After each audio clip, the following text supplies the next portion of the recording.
In the flickering gloom of a candlelit hall, the air is thick with incense and anticipation. Velvet drapes hang heavy over stone walls, muffling the whispers of courtiers pressed shoulder to shoulder, their faces half hidden behind jeweled masks.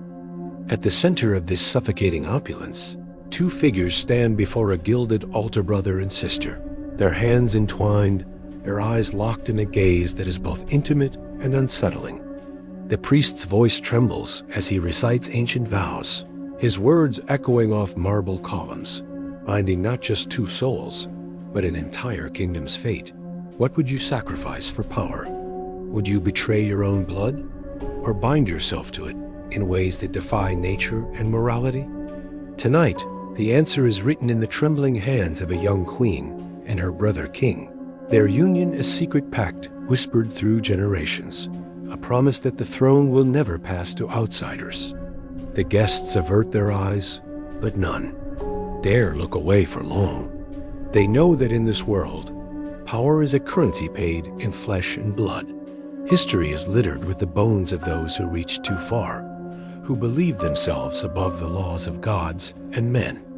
But few gambles are as audacious or as catastrophic as the one you're about to witness. This is not just a story of forbidden love. It is a tale of dynasties built on secrets, of empires that rose and fell on the backs of children born from the same womb, of madness and murder lurking behind the silken curtains of royal chambers. Before we descend into the shadows, I want to know, what's the most extreme thing you've ever seen done for power? Share your thoughts below, because tonight we're crossing a line that history itself tried to erase. Imagine the world as it once was a patchwork of kingdoms and empires, each ruled by families who believed their blood was not just precious, but sacred. In the sun-baked palaces of ancient Egypt, the Nile's slow, eternal current mirrored the unbroken line of pharaohs, each one a living god, each one desperate to keep the divine spark undiluted. The air inside these palaces was thick with the scent of lotus and myrrh, but beneath the perfume, a darker aroma lingered, the iron tang of fear, the musk of secrets too dangerous to speak aloud. Here, the obsession with purity was not just a matter of pride, it was a matter of survival. The Ptolemies, descended from Alexander the Great's generals, ruled Egypt with a blend of Greek cunning and Egyptian mystique. Their portraits, painted in gold and lapis, show serene faces, but the eyes are always wary, always watching. To keep their bloodline unbroken, they turned inward, marrying brother to sister, generation after generation. The public saw only the dazzling processions, the golden barges gliding down the river, the festivals where the royal family appeared as living gods. But behind the palace walls, the truth was far less divine. In the cool, shadowed corridors, siblings whispered to each other in the dead of night, plotting alliances and betrayals. Mothers wept for sons lost to poison or exile, while daughters were groomed from childhood to become both bride and sister. The walls themselves seemed to absorb the secrets, the silent screams, the prayers for deliverance that never came. The price of purity was paid in loneliness, paranoia, and the slow, creeping madness that comes from loving and fearing the same faces, day after day, year after year.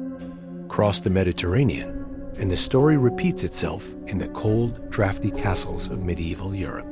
Here, the Habsburgs built their empire not with swords, but with marriages, each union a careful calculation, each child a pawn in a game that spanned centuries.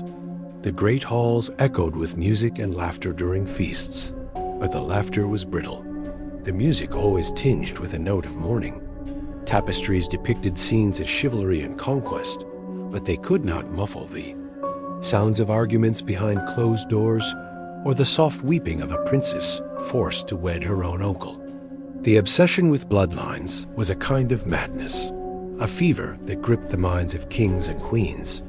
They believed that only by keeping their blood pure could they keep their power absolute. But the very walls that protected them also became their prison. Courtiers gossiped in hushed tones about the strange looks of royal children, the sudden deaths, the fits of rage or melancholy that seemed to haunt certain families. Physicians, bound by loyalty and fear, invented new words for old curses, the royal disease, the family affliction. But everyone knew the truth, even if no one dared to speak it.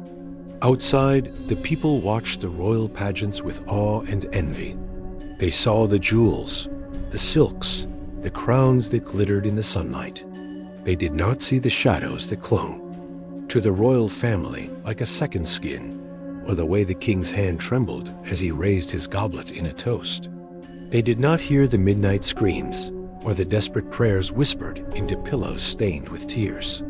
This was the world of thrones built on blood, a world where the pursuit of power demanded sacrifices that most of us cannot even imagine. It was a world of contrasts, public splendor masking private horror, divine right concealing human frailty, love twisted into something unrecognizable by the relentless demands of dynasty.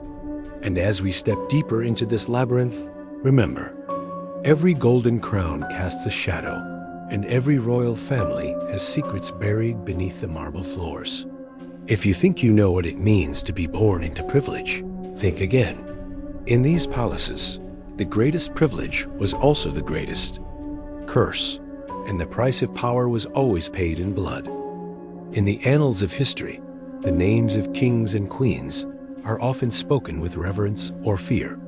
But when the story turns to siblings who ruled together, sometimes as lovers, sometimes as rivals, the line between admiration and horror blurs. These are not just figures in dusty portraits. They are flesh and blood, bound by ties that are both unbreakable and unbearably fraught. Their stories are as intimate as a whispered secret and as explosive as a civil war. Begin with Cleopatra VII and her brother husband, Ptolemy XIII. Their names are forever entwined with the fate of Egypt, a kingdom that demanded not just loyalty, but absolute unity. Cleopatra, even as a child, was a force of nature, brilliant, charismatic, and fiercely intelligent. She spoke a dozen languages, charmed philosophers and generals, and understood the art of survival in a court where a careless word could mean death. Ptolemy, by contrast, was younger, more malleable, a boy king shaped by the ambitions of his advisors. Yet, he was not without cunning. He learned early that in the game of thrones, trust was a luxury he could not afford, that marriage was not born of love, but of necessity. The Ptolemaic dynasty, obsessed with keeping its bloodline pure, demanded that brother wed sister, generation after generation. For Cleopatra and Ptolemy, this meant sharing not just a throne, but a destiny. The pressure was suffocating. Every gesture, every glance was scrutinized by courtiers hungry for a sign of weakness. Cleopatra, with her quicksilver mind, saw the dangers lurking in every shadow. Ptolemy, still a boy, was caught between loyalty to his sister and the manipulations of those who whispered in his ear.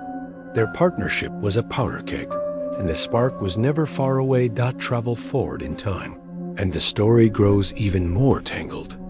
In the cold, candlelit halls of Spain, Juana la Loca Juana, the Mad stands as a tragic figure, her life shaped by the ambitions of her family and the relentless demands of dynasty. Juana was the daughter of Ferdinand and Isabella, the Catholic, monarchs who united Spain. She was intelligent, sensitive, and deeply passionate, but her fate was sealed by the machinations of those around her. Her brother, Charles V, would become Holy Roman Emperor, a man whose ambition knew no bounds. Their relationship was not one of marriage, but of political entanglement, so deep it might as well have been. Juana's supposed madness became a tool, a weapon wielded by her brother to keep her locked away, her claim to the throne neutralized. Theirs was a bond twisted by power, a love that became a prison, a rivalry that ended in tragedy. And then there are the Habsburgs, the family that turned inbreeding into an art form. For centuries, they ruled over vast swaths of Europe, their jaws growing more pronounced, their bloodlines more tangled with each generation.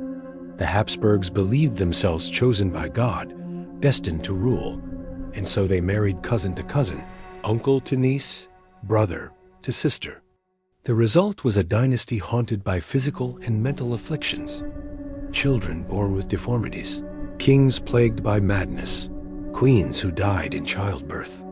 Yet, within these gilded cages, there were moments of genuine affection, of siblings, who clung to each other in a world that demanded they be both family and rivals.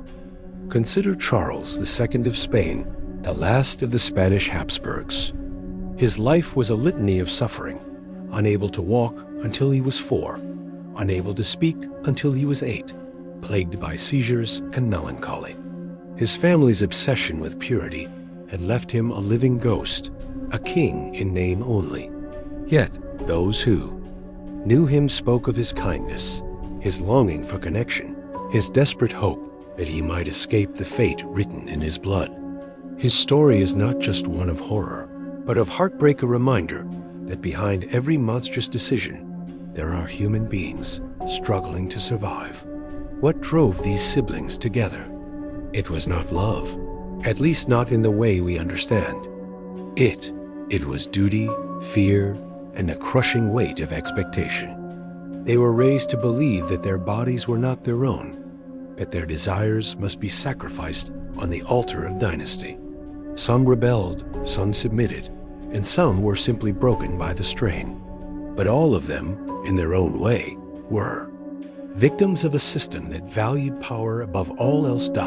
As we move deeper into their stories, remember, these were not monsters, but people flawed, frightened, and all too human.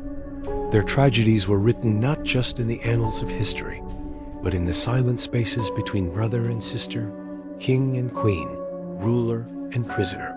And the consequences of their unions would echo far beyond the palace walls, shaping the fate of empires and the course of history itself.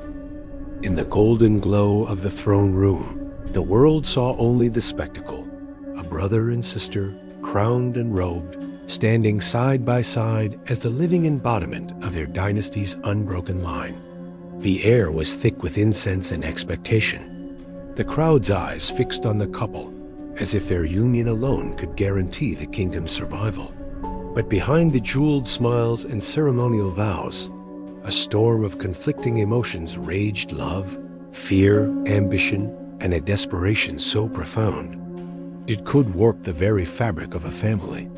For the Ptolemies, the marriage of Cleopatra and Ptolemy XIII was not a choice, but a commandment.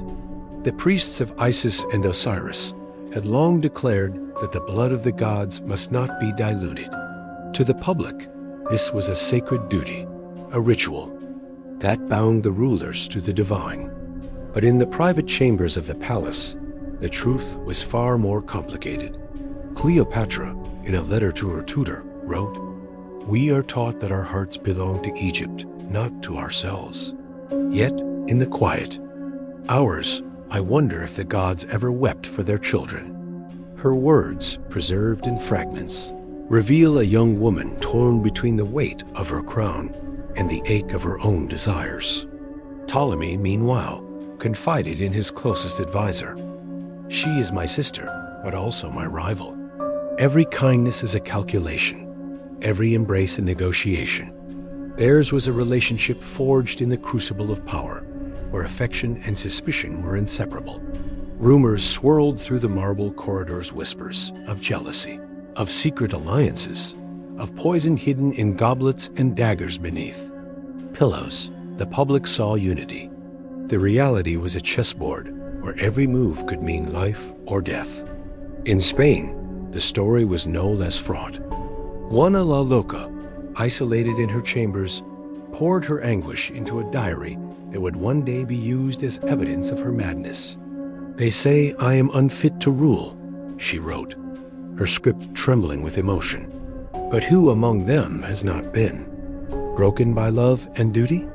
My brother, Charles, wears the crown, but it is I who bear the weight. The court gossiped endlessly about Juana's obsessions, her fits of weeping, her refusal to eat or sleep. Some whispered that she was bewitched, others that she was simply too sensitive for the brutal world of politics. But beneath the rumors lay a deeper truth. Juana's suffering was not madness, but the inevitable result of a life spent as both pawn and prize. Charles V, for his part, was a man driven by destiny. Letters to his advisors reveal a mind consumed by the demands of empire. "The blood of my house must remain pure," he wrote. "It is the will of God and the foundation of our power." Yet even Charles was not immune to doubt. In a rare moment of vulnerability, he confessed to a confidant, "I have seen what this path does to us. My sister's eyes haunt me.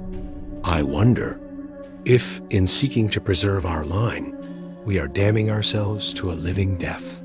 The Habsburgs, perhaps more than any other dynasty, understood the price of such pacts.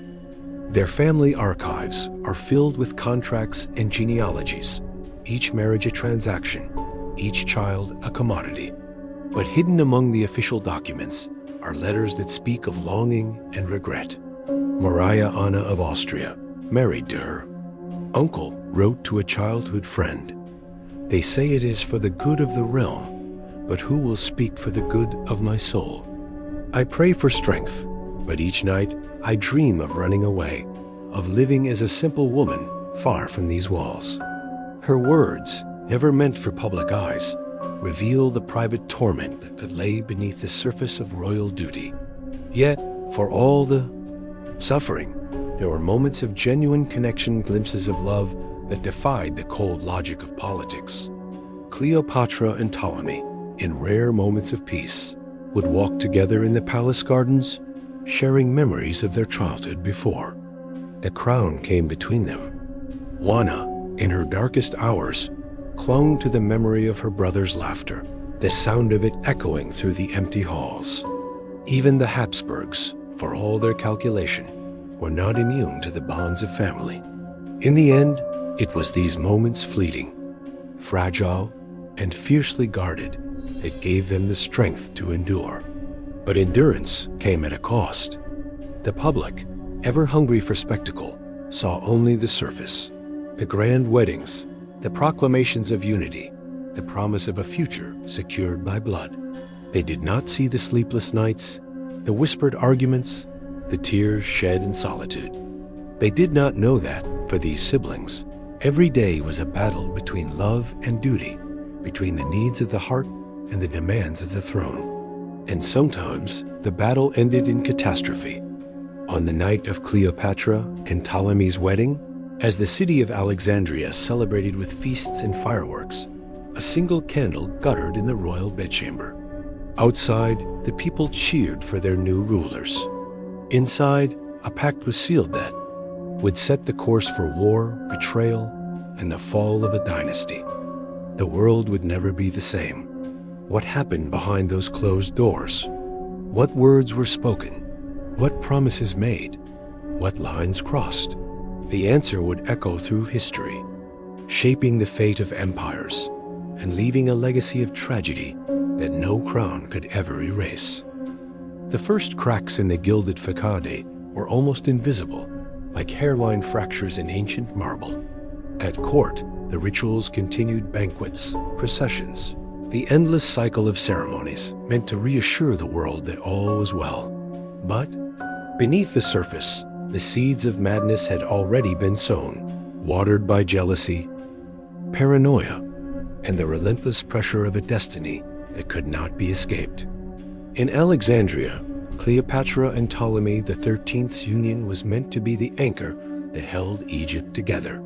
Instead, it became the fault line along which the kingdom would split. The siblings, once inseparable in childhood, now found themselves locked in a silent war. Cleopatra's intelligence and charisma drew the loyalty of scholars, generals, and even the common people. Ptolemy, still a boy in many ways, was increasingly isolated, his every move scrutinized by advisors who saw in him a pliable tool. The palace became a maze of shifting alliances, every corridor echoing with rumors. Jealousy was the poison that seeped into every relationship. Cleopatra's popularity was both her shield and her curse. Ptolemy's supporters whispered that she sought to rule alone, that she would cast him aside as soon as it suited her. Cleopatra, for her part, saw the danger in every shadow. She wrote in a secret letter to her confidant, "Trust is a luxury I cannot afford. Even my own brother's smile hides a dagger." The siblings' public displays of unity grew more strained, their private conversations colder, edged with suspicion. It was not just the throne at stake, but the very fabric of the family. The Ptolemaic dynasty had always been a nest of vipers, but now the venom was turning inward. Advisors played the siblings against each other, feeding their fears. Cleopatra's closest handmaid was found dead, a vial of poison clutched in her hand.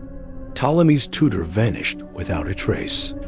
The palace guards changed sides with the shifting winds, their loyalty bought and sold like grain in the marketplace. Outside the palace, the people sensed the tension. Bread riots broke out in the city, and the priests began to murmur that the gods were displeased. The Nile failed to flood, and famine threatened. Superstition and fear spread like wildfire. Some whispered that the royal bloodline had become cursed, that the gods themselves recoiled from the union of brother and sister. Others saw only politics, a struggle for power that would end, as it always did, in blood. In Spain, the story was no less tragic. Juana la Loca's descent into madness was slow, almost imperceptible at first. She had always been sensitive, prone to melancholy, but now her mood swung wildly. She wept for hours. They raged at her attendants, accusing them of betrayal. She clung to mementos of her lost love, refusing to let go even as her family tightened their grip on her life. Charles V, her brother, watched with a mixture of pity and calculation. He needed Juana out of the way, her claim to the throne neutralized. But as he orchestrated her confinement, he could not escape the guilt that gnawed at him. In a letter to his confessor, he wrote, "I fear I have damned my own soul in the pursuit of power. My sister's eyes haunt my dreams." The court gossiped endlessly about Juana's madness. Some blamed her blood, others her broken heart. Physicians prescribed leeches and prayers, but nothing could stem the tide. The more Juana was isolated, the more her mind unraveled. She began to see enemies everywhere, even among her own children. The palace, once a place of safety, became a prison of mirrors, each reflection more distorted than the last. The Habsburgs, too, were haunted by the specter of madness. Their obsession with blood purity had left its mark, not just on their faces, but on their minds. Charles II of Spain, the last of the line, was a living testament to the dangers of inbreeding. His jaw jutted forward, his tongue too large for his mouth, his body frail and sickly. But it was his mind that suffered most. He was plagued by fits of rage and despair, unable to trust even those closest to him. His courtiers whispered that he was bewitched, that the family curse had finally claimed its ultimate victim. The royal physicians, desperate to explain the king's afflictions, turned to superstition. They blamed witches, demons, the evil eye. But behind closed doors, some began to suspect the truth, that the very thing meant to preserve the dynasty, its pure blood, was destroying it from within. Letters between court doctors reveal a growing sense of dread. "We are witnessing the end of a line," one wrote. "The sins of the fathers are visited upon the children, and there is no cure." As the madness spread, so did the fractures. In the kingdom, factions formed around each sibling, each claiming to be the true heir. Civil war loomed, and the people suffered. The promise of unity had become a curse, the royal family's private torment spilling out into the streets. The palace, once a symbol of stability, now stood as a monument to the dangers of unchecked ambition. Was it fate that doomed these families? Was it the inevitable result of genetics, the slow accumulation of hidden flaws passed down through generations? Or was it politics, a system so ruthless that it demanded the sacrifice of love, sanity, and even humanity itself? The answer, perhaps, lies somewhere in the shadows between. As you listen to these stories, ask yourself, could any family, no matter how powerful, survive such relentless pressure? Was madness the price of power, or its inevitable consequence?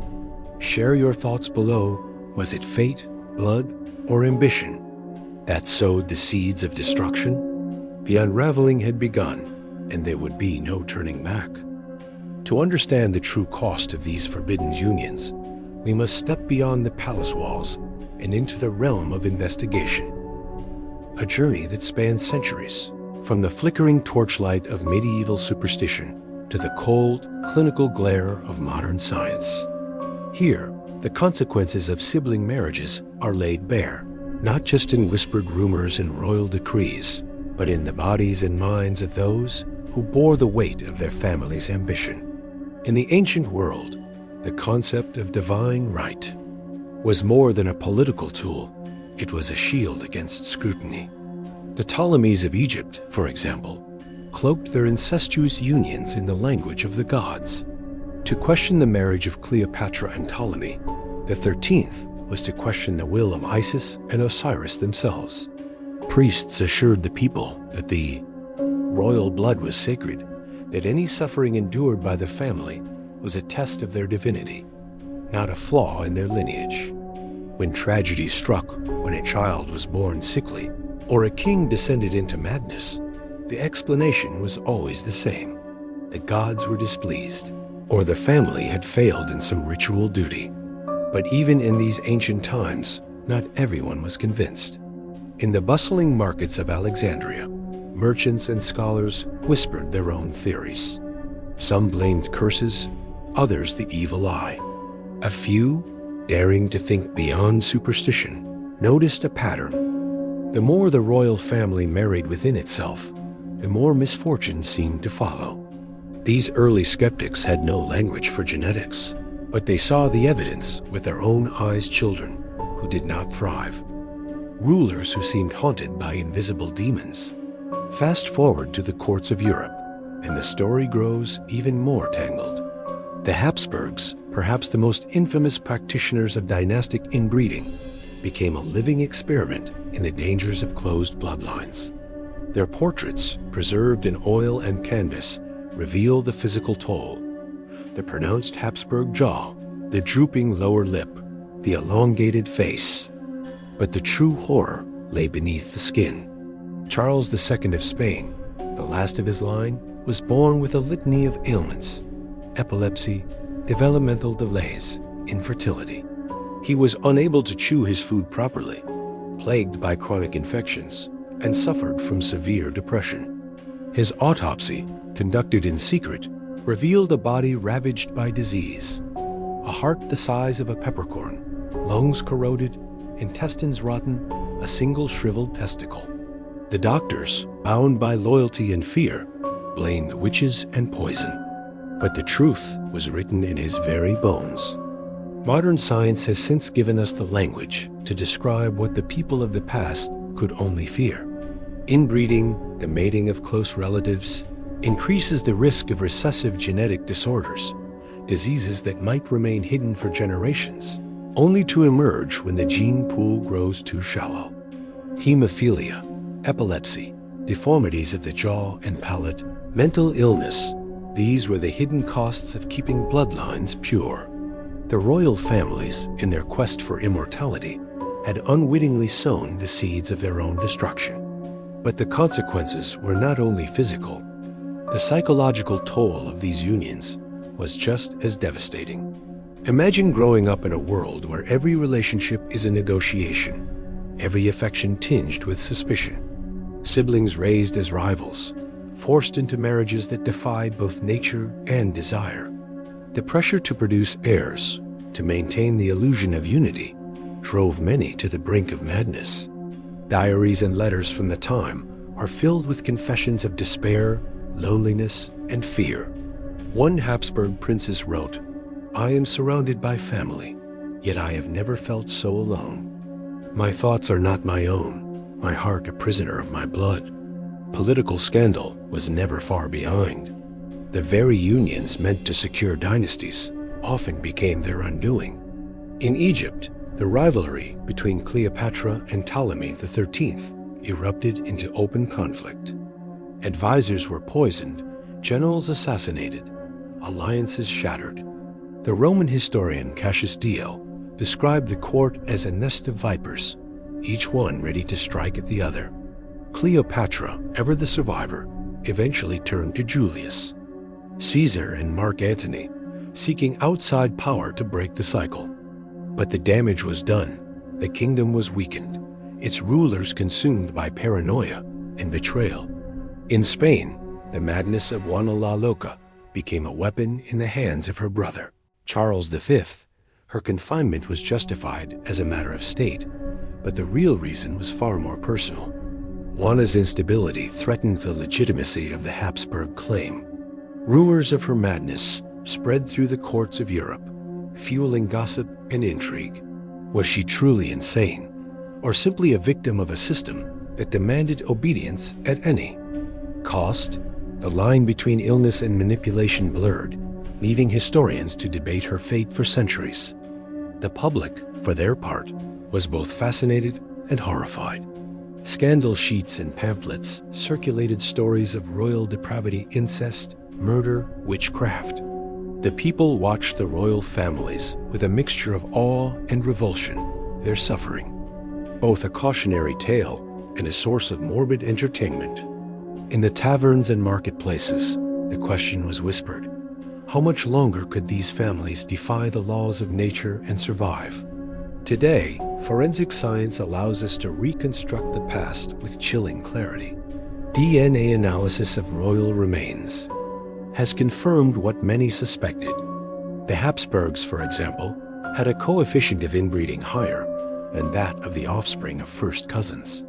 Medical historians have traced the spread of genetic disorders through family trees, mapping the slow, inevitable decline of once mighty dynasties. Psychologists, too, have weighed in, exploring the impact of isolation, pressure, and trauma on the minds of those born to rule. Yet, even with all our knowledge, some mysteries remain.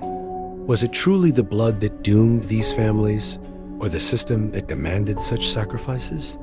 Did the belief in divine right blind them to the dangers, or was it simply a convenient excuse for ambition unchecked? The line between science and superstition, between fate and choice, is never as clear as we might wish. Expert commentary offers no easy answers. Dr. Elena Ruiz, a geneticist specializing in royal lineages, notes, "The tragedy of these families is not just biological, but deeply human. They were trapped by their own myths, unable to see the cost until it was too late."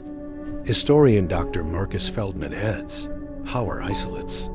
The more they tried to protect themselves, the more vulnerable they became to disease, to madness, to betrayal." Forensic reconstructions of royal lives reveal a world where every decision was a gamble, every alliance a potential disaster. The scandals that rocked these courts were not just the result of bad luck, but the inevitable outcome of a system built on secrecy and fear. The very walls that were meant to protect the royal families became their tombs, sealing them off from the world and from the possibility of escape. As we sift through the evidence, one thing becomes clear. The story of sibling marriage is not just a tale of the past, but a warning for the future. The pursuit of power, when taken to its extreme, demands sacrifices that no family, no matter how noble, can endure forever. So, what do you think? Was it science, superstition, or scandal that brought these dynasties to their knees? Share your theories below, because the investigation is far from over, and the shadows of the past still linger in the blood of kings. The storm that had been gathering for generations finally broke, and when it did, it swept through the palaces and courts of Europe and Egypt with a violence that stunned the world. The consequences of forbidden unions, of secrets kept and sacrifices made, erupted in a series of catastrophes that would shatter dynasties and leave the world forever changed. In Alexandria, the palace was a fortress under siege, not from foreign armies, but from the enemy within. The rivalry between Cleopatra and Ptolemy XIII, once hidden behind the silken curtains of their private chambers, now spilled into the open. The city itself became a chessboard, every street and alley a potential battlefield. Cleopatra ever, a strategist, had outmaneuvered her brother's advisors, securing the loyalty of the city's scholars and the hearts of its people. But Ptolemy, desperate and cornered, was not without his own weapons. The night of the coup began with a feast. The great hall was filled with laughter and music, the air thick with the scent of roasted lamb and spiced wine. But beneath the surface, tension crackled like a live wire. Cleopatra, dressed in gold and lapis, sat at the head of the table, her eyes never leaving her brother. Ptolemy, pale and trembling, clutched his goblet as if it were a shield. The courtiers, sensing the danger, spoke in whispers, their faces masks of forced cheer. Suddenly, the doors burst open. Armed men flooded the hall, swords drawn, faces hidden behind iron masks. Chaos erupted, tables overturned, goblets shattered, screams echoing off the marble walls. Cleopatra's loyalists fought to protect her, but the numbers were against them. In the confusion, Ptolemy's men seized her, dragging her through secret corridors to a locked chamber. The city outside, sensing the shift in power, erupted into riots. Fires burned along the waterfront, and the Nile ran red with blood. But Cleopatra was not so easily defeated. In the darkness of her prison, she plotted her escape, sending secret messages to her allies. It was then that fate intervened in the form of Julius Caesar, whose arrival in Alexandria would change the course of history. Cleopatra, smuggled into Caesar's quarters rolled up in a carpet, emerged not as a victim, but as a queen reborn. Ptolemy, outmaneuvered and abandoned by his own men, was found drowned in the Nile, his body a grim testament to the dangers of ambition unchecked. The collapse of the Ptolemaic dynasty was swift and brutal. Cleopatra would rule for a time, but the seeds of destruction had already been sown. Her alliance with Rome brought only temporary respite. The world watched as the last queen of Egypt, a woman who had survived betrayal and war, met her end not on the battlefield, but in the silence of her own chamber, a serpent's bite her final act of defiance. The dynasty that had once claimed divine blood was extinguished, its legacy a cautionary tale whispered through the ages. In Spain, the catastrophe unfolded more slowly, but with no less devastation. Juana la Loca, locked away in a convent, became a living ghost.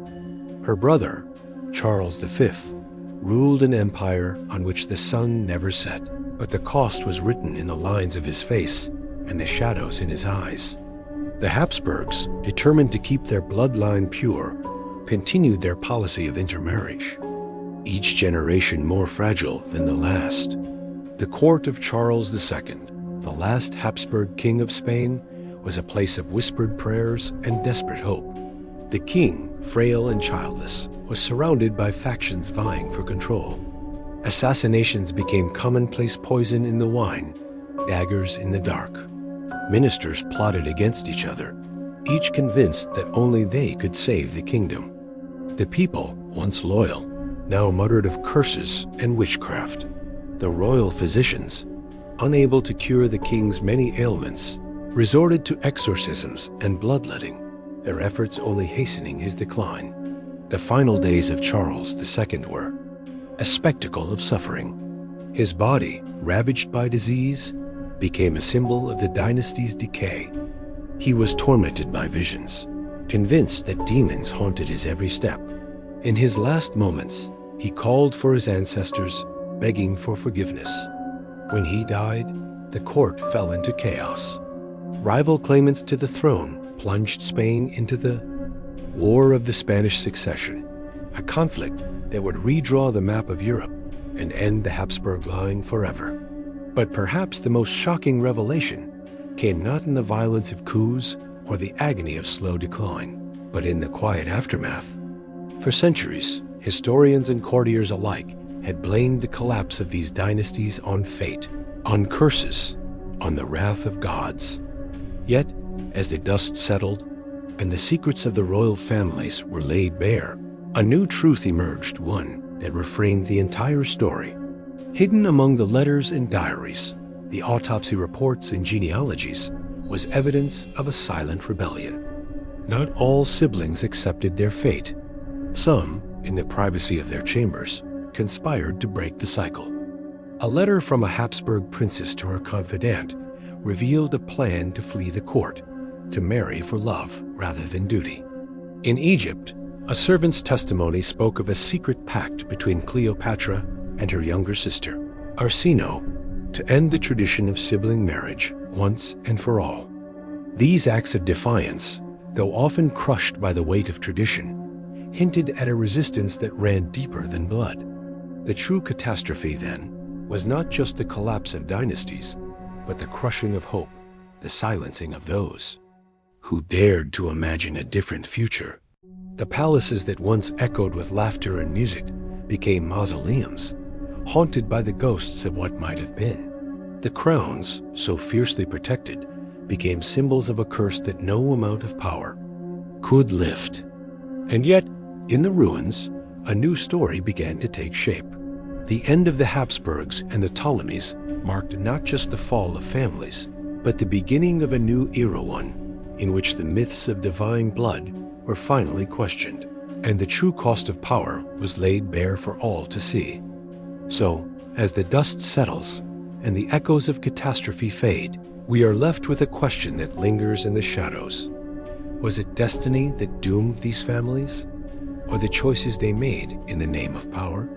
And if the cycle could be broken once, could it be broken again? The answer, perhaps, lies not in the past, but in the courage to imagine a different future, a future where love, not blood, determines the fate of kings. When the dust of catastrophe finally settled, the world that emerged was irrevocably changed. The palaces that once pulsed with intrigue and ambition now stood silent, their marble halls echoing only with the footsteps of ghosts. The thrones, so fiercely guarded by generations of siblings, sat empty or were claimed by distant cousins, foreign princes, or ambitious generals. The bloodlines that had been so obsessively preserved were now broken, scattered, or diluted into the wider currents of history. In Egypt, the end of the Ptolemaic dynasty marked not just the fall of a family, but the end of an era. Cleopatra's death was the final act in a centuries-long drama of power and sacrifice. The once mighty palaces of Alexandria, where gods and mortals had mingled, became relics picked over by conquerors, their treasures looted, their secrets buried beneath layers of dust and legend. The city itself changed hands, its identity reshaped by new rulers who cared little for the old taboos. Yet, the fascination with Cleopatra and her doomed siblings never faded. Artists, poets, and playwrights returned again and again to the story, drawn by its blend of beauty and horror, love and betrayal. The world could not look away from the spectacle of a family destroyed by its own ambition. In Spain, the extinction of the Habsburg line sent shockwaves through Europe. The War of the Spanish Succession, ignited by the death of Charles II, left the continent scarred and divided. The once unbreakable chain of royal marriages had become a noose, strangling the very dynasty it was meant to protect. The palaces of Madrid and Vienna, once alive with music and laughter, became mausoleums of memory. Portraits of the Habsburgs, with their unmistakable jaws and haunted eyes, stared down from the walls like silent witnesses to a tragedy no one dared name aloud. Yet even as the old bloodlines faded, their legacy endured. The lessons of their downfall were studied by future rulers, sometimes heeded, more often ignored. Some monarchs, chastened by the fate of the Habsburgs and Ptolemies, sought to diversify their alliances, marrying outside their immediate families and welcoming new blood into their courts. Others, blinded by the same old fears, clung to the illusion of purity, repeating the mistakes of the past in quieter, more private ways. The silence of ruined palaces stands in stark contrast to the noise of popular culture, where the stories of these doomed dynasties continue to captivate. Cleopatra's image, endlessly reinvented, appears in films, novels, and television dramas, a symbol of both irresistible allure and tragic downfall. The Habsburgs, with their distinctive features and tangled family trees, have become a case study in the dangers of unchecked ambition, their story dissected in documentaries and history books, their faces rendered in forensic reconstructions that bring the past uncomfortably close. But why does this fascination persist? Perhaps it is because the story of sibling rulers is at its core a story about the limits of power and the cost of obsession. The ruined palaces and broken bloodlines are reminders that even the mightiest can fall, that the pursuit of immortality often leads only to ruin. The silence that hangs over these places is not just the absence of life, but the presence of memory, a warning whispered through the ages. Yet there is another echo, softer but no less persistent, the echo of those who tried to break the cycle. The letters and diaries that survived the flames reveal moments of resistance, of love and hope in the face of overwhelming pressure. Princes who dreamed of escape, the queen who dared to love outside the bounds of duty, the servant who risked everything to help her mistress. These are the stories that linger in the shadows, reminders that history is not just a record of failure, but of courage and longing. In the end, the aftermath of these dynasties is not just a tale of loss, but of transformation.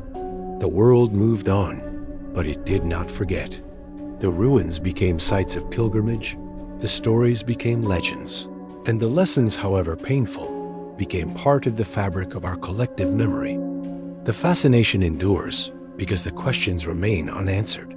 How far would you go to protect your legacy? What would you sacrifice for power?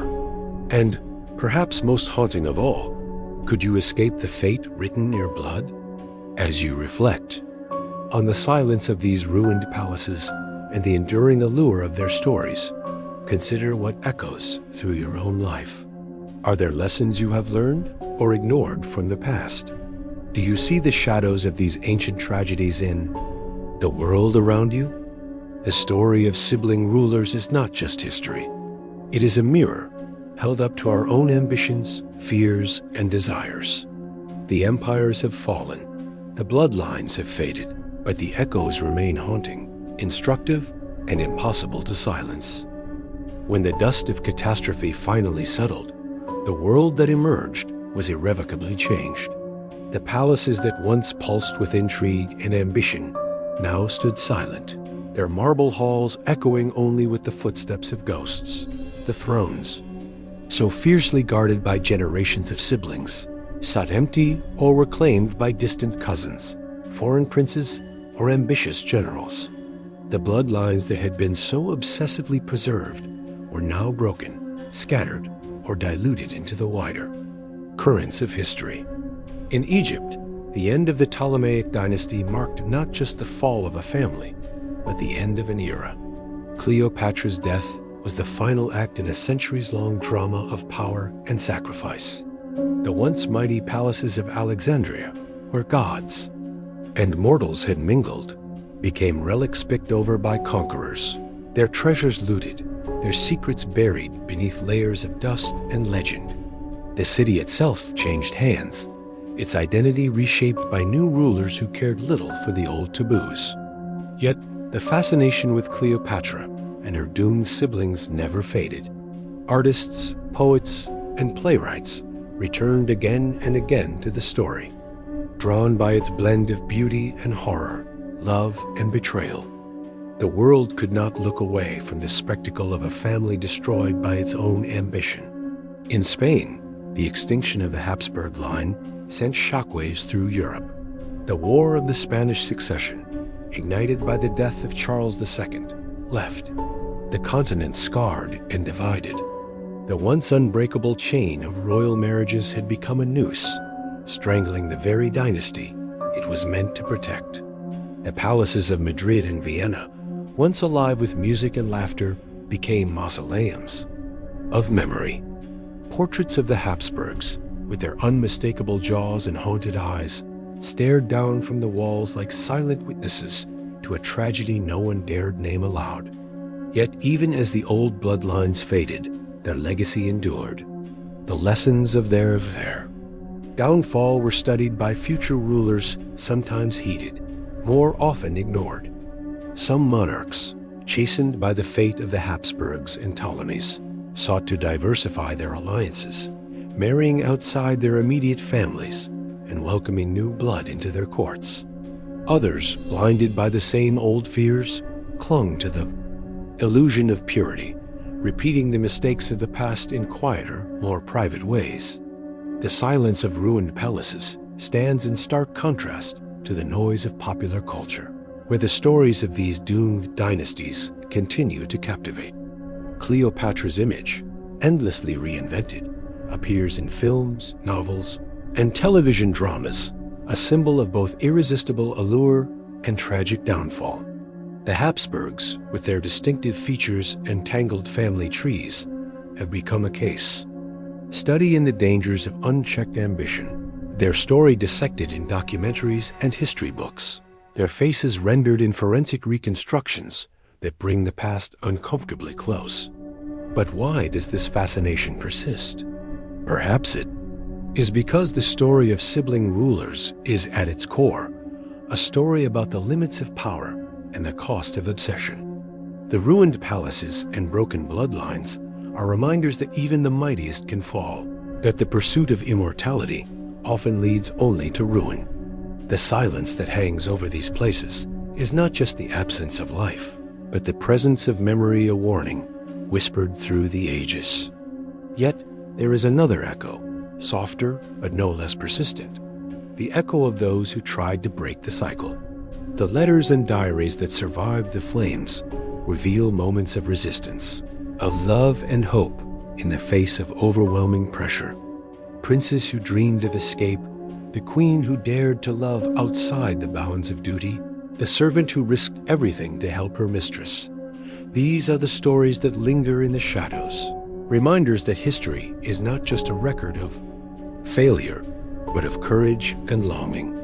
In the end, the aftermath of these dynasties is not just a tale of loss, but of transformation. The world moved on, but it did not forget. The ruins became sites of pilgrimage, the stories became legends, and the lessons, however painful, became part of the fabric of our collective memory. The fascination endures because the questions remain unanswered. How far would you go to protect your legacy? What would you sacrifice for power? And, perhaps most haunting of all, could you escape the fate written in your blood? As you reflect on the silence of these ruined palaces and the enduring allure of their stories, consider what echoes through your own life.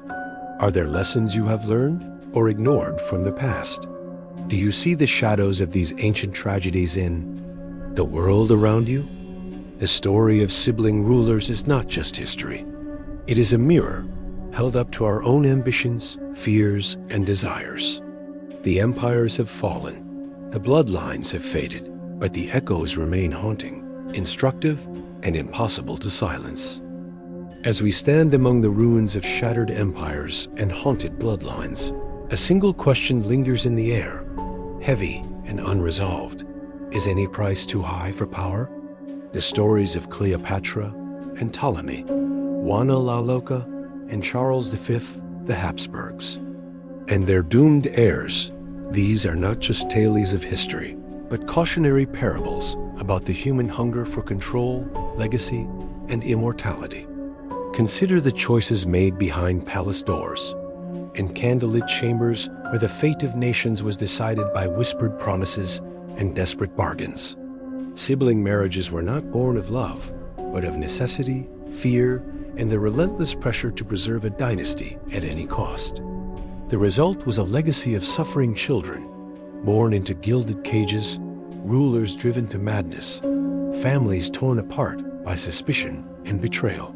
The very blood that was meant to secure their future became the instrument of their undoing. But what about us? If you were born into a world where your every move was watched, your every relationship a matter of state, would you have chosen differently? Would you have had the courage to break the cycle? To risk everything for a chance at freedom or love? Or would you, like so many before, have bowed to the weight of tradition and expectation, sacrificing your own happiness for the promise of power? History is filled with those who believed themselves above consequence, who thought that the rules did not apply to them. Yet, time and again, we see that the price of power is always paid, if not by the rulers themselves, then by their children, their people, and the world they leave behind. The silence of ruined palaces is a testament to the cost of ambition unchecked, a warning that echoes through the centuries. So I ask you, would you betray your own blood for a throne? Is there a line you would not cross, even for the promise of immortality?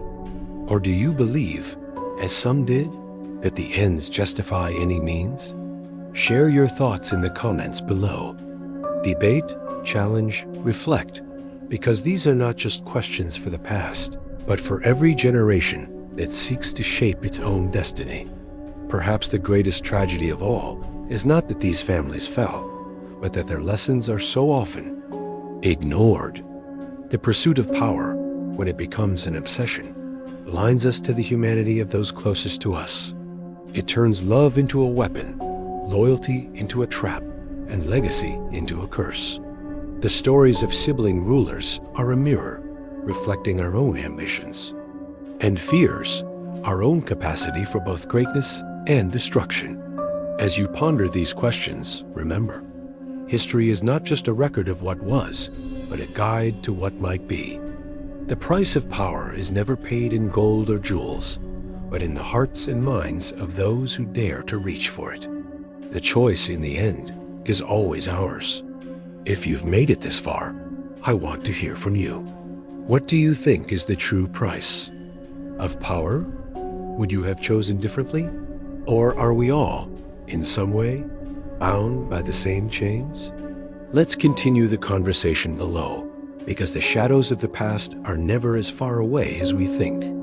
Thank you for joining me on this journey through the shadowed halls of history, where ambition and bloodlines collided with consequences that still echo today.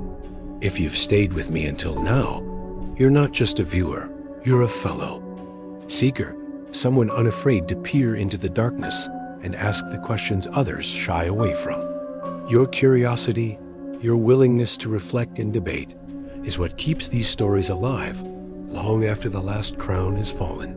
But the story doesn't end here.